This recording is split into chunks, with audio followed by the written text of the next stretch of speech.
Cooperative society में उस अच्छा, और उसके बाद कुछ दादा लोग हैं रसूखदार, उनने उस जमीन पे कब्जा कर लिया। अब आप उन रसीदार को यदि बारीकी से देखेंगे तो वो किसी न किसी नेता के दरबारी होंगे, नहीं, वो खुद ही वो उसके विधायक। लिए भीड़ इकट्ठे करते होंगे, हाँ, बिल्कुल उनके सही कह विरुद्ध रहा हूँ। क्रिमिनल रिकॉर्ड भी होंगे होंगे ना, और होंगे। उनकी बात जो है ना सिस्टम सुनेगा। आप जाएंगे तो आपको जो है ना 2 गाली देकर भगा दिया जाएगा।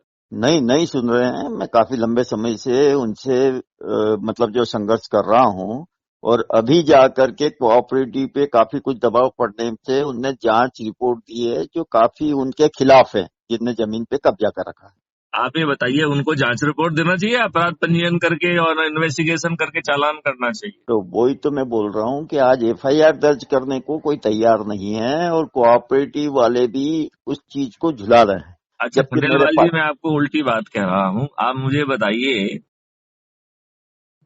यदि हाँ आपके जी। साथ संज्ञेय अपराध हुआ है हम्म। तो संज्ञेय अपराध का पंजीयन उनका विधिक दायित्व है, उनका प्लेजर नहीं होना चाहिए, उनका प्लेजर है भी नहीं। और ललिता कुमारी वर्सेस स्टेट ऑफ यूपी में तो सुप्रीम कोर्ट ने 5-6 डिसीजन सिक्वल में दिए हैं, और सबका निचोड़ यही है कि यदि संज्ञेय अपराध घटित हो रहा है और यह उससे विदित हो रहा है कि संज्ञेय अपराध हुआ है तो उसे पंजीयन किया जाना चाहिए, जब तक नहीं आपके पास पर्याप्त आधार नहीं है और आपको कंफ्यूजन है कि संज्ञेय अपराध हुआ है कि नहीं हुआ है। नहीं, खुद कोऑपरेटिव बोल रही हैं, उनके इंस्पेक्टर बोल रहा है कि ये संघीय अपराध है और इसमें दंड का प्रावधान है। हम तो उल्टा कह रहे हैं, आप विक्टिम हैं, हाँ कोऑपरेटिव जी। तो विक्टिम नहीं है। नहीं, आप विक्टिम है, आपकी बात सुनी जाना चाहिए ना सबसे पहले तो। और कोई भाई सुनने को अपराध तैयार ही आपके नहीं। विरुद्ध हुआ है तो हम्म। आपकी बात नहीं सुनी जाए, तो गलत बात है ना। और यही हो रहा ना, यही हो रहा है, नहीं, क्योंकि वो इसलिए हो रहा है कि नियम कानून भी इसी ढंग से बनाए गए हैं कि इन लोगों का प्रोटेक्शन किया जाए।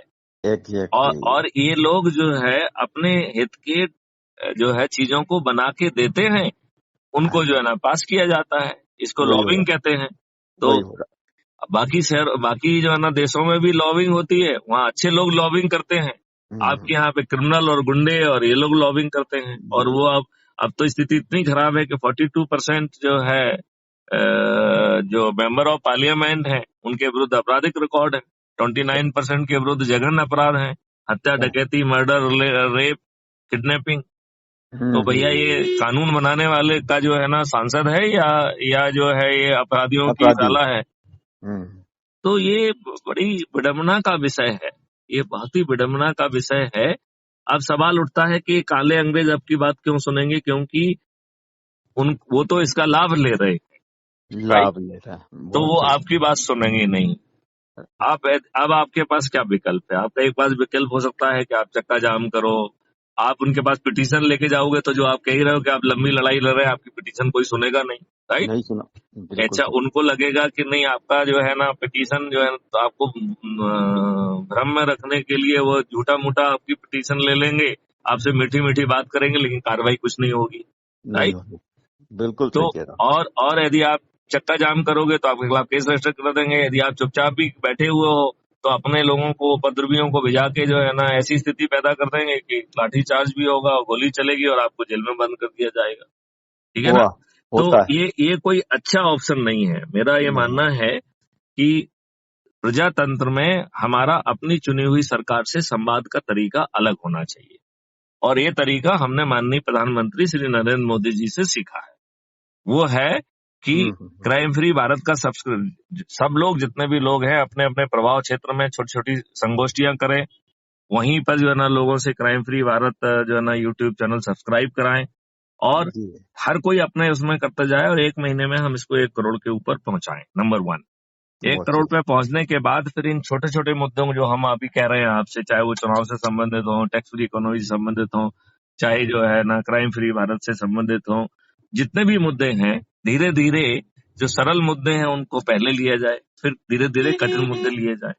और ये सब काम जो है अभी 2021 से 2024 के बीच में अपनी चुनी हुई सरकार को, यदि वो उसकी सोच मेल खा रही है तो उससे सुदृढ़ करते हुए कराया जाए, और यदि उसकी सोच मेल नहीं खा रही है तो उसको विवश करके कराया जाए। बहुत अब सही यदि कहा। करीम आप कहेंगे वो आपकी बात क्यों मानेंगे, तो फिर आप जो है अपने जो है ना काला रिबन बांधिए, काला झंडा निकालिए और उनका भर्त्सना करिए, भर्त्सना का वीडियो बनाइए, दीपक जलाइए, ताली बजाइए। राइट। आप ये जो है प्रजातंत्र। चाहे वो टैक्स पेयर की गाड़ी भेज के और आप टैक्स पेयर के उस पे जो ना लंच डिनर कराएं, आपको 500 रुपए एक्स्ट्रा दे तो भी मत जाइए उनके कार्यक्रम में, अपने हम्म, कार्यक्रम में उनको बुलाइए मत। और आपके हम्म, प्रभाव क्षेत्र में जहां आप लोग रहते हैं, यदि वहां पर ये पहुंचते हैं तो जैसे पहले कहा गया था साइमन कमीशन वापस जाओ, ऐसे ही आप कहिए काले अंग्रेज वापस जाओ, काले अंग्रेज वापस। वापस जाओ। यदि हम्म, आप हर दिन उनके लिए डिफिकल्ट बना देंगे तो उनकी औकात नहीं है कि वो जो है आपकी बात ना माने, वो आपकी बात मानने के लिए बेबस हो जाएंगे। अभी जो दरबार हम्म, लगा रहे हैं वो दरबार उनके लगने बंद हो जाएंगे। हमें बहुत। यदि इस प्रजातांत्रिक समय में यदि हम अपनी सरकार से, अपनी चुनी हुई सरकार से संवाद का यह तरीका अपनाएंगे तो वो हमारी बात को नजरअंदाज नहीं कर पाएंगे। तो ये बहुत जरूरी है कि हम सब लोग जो है संगोष्ठी करें, अपने एरिया के प्रभावशाली लोगों को देखें। हर प्रभावशाली व्यक्ति चाहे उसका अपने परिवार तक ही प्रभाव के सीमित ना हो, हाँ जी। उनके पास जाए, उनको जो है उनसे बातचीत करे, उनसे जो है ना crime free Bharat YouTube channel को सब्सक्राइब कराए। और जब ये 1 करोड़ तक पहुंच जाए और जब अपन उसमें थाली बजाने और उसका हो तो पहले से ही बताना है कि भाई साहब जैसे ही 1 करोड़ पे पहुंचेंगे तो की जाएंगी और फिर थाली बजाने और दीपक जलाने के लिए तैयार रहो। तो वो बहुत भी सही। रिफिंग भी आज करो। उनको मालूम होना चाहिए कि ये जो सब्सक्रिप्शन है वो क्यों कराया जा रहा है, इसके पीछे मकसद जो है थाली बजाना, दीपक जलाना है कि नहीं। तो खंडेलवाल जी हम जरा अपने गंतव्य स्थान पे पहुंच गए हैं, तो वार्तालाप को यहाँ पे विराम देना पड़ेगा और अच्छा फिर अच्छा। अपन बात करेंगे। आपका आपने पूरा नाम क्या बताया अपना? प्रकाश खंडेलवाल। प्रकाश खंडेलवाल जी। तो प्रकाश खंडेलवाल जी मैं आपका नंबर सेव कर लेता हूँ और हाँ जी, आपसे बात जो है ना कल करेंगे अपन, ठीक है? बिल्कुल आराम से, आराम जी से जी कर जी। लेंगे। नमस्कार, जय हिंद, जय भारत। नमस्कार। जय भारत। जय हिंद।